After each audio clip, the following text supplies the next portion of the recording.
Welcome to your Daily 5 for Wednesday, February 7th, 2024.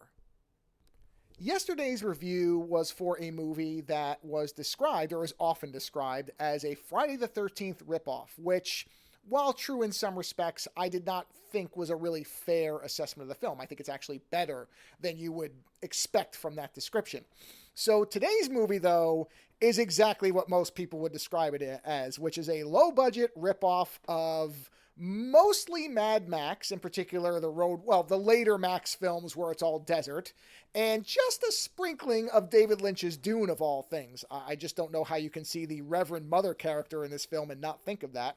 And it is 1990's Phoenix the Warrior, which I think also goes under another title, something like She-Wolves of the Wasteland, but it's basically mostly known as Phoenix the Warrior.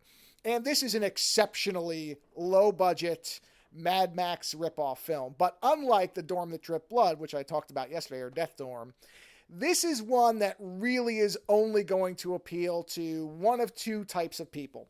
One, those who enjoy films that are so shoddy that they become funny, or people who are post-apocalypse completionists. If you just want to see every single film that depicts any type of post-apocalypse, or you enjoy movies that you are going to just be either amused by or just kind of shake your head at in terms of their production, then this movie is for you.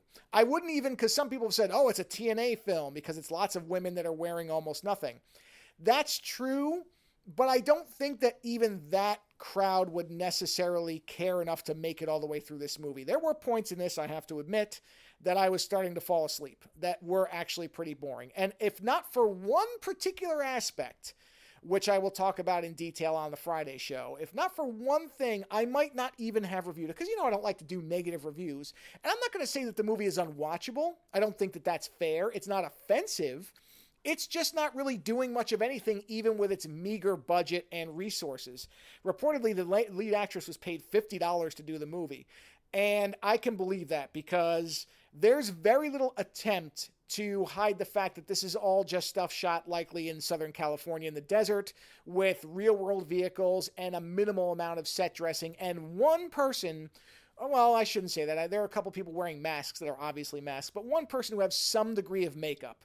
And that's really it. I mean, it's basically there was a I don't remember what the description was, but there was a bacterial outbreak for some reason that killed most or all of the men living on the world. So what you have is a lot of women, and that there are some men left that are in breeding tanks, and there is this character with some kind of mystical powers that are never well defined, never really explained, named the Reverend Mother, and she is after a very young male child specifically because she wants to consume him, and that will boost her power enough that she will then be able to create a race of beings over which she will have dominion.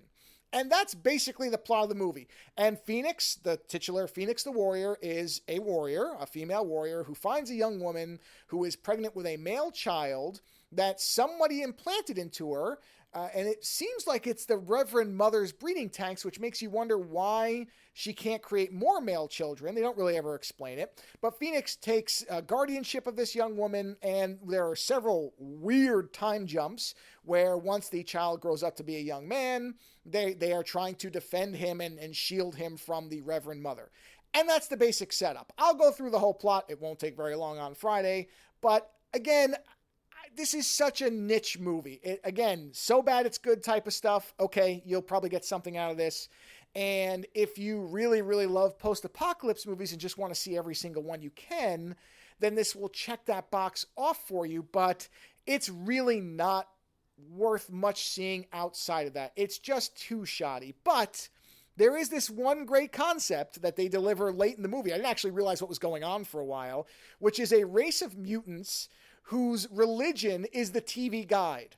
And I have to admit, that gimmick is so good once I realized what was happening that it made it worth watching the movie. And I have a clip that I'll play on Friday from it because it is great. I don't know if it was supposed to be funny or not, but it's very memorable. The only memorable thing out of this entire movie. So is that worth sitting through about an hour and a half worth of not very good post-apocalyptic desert scenery?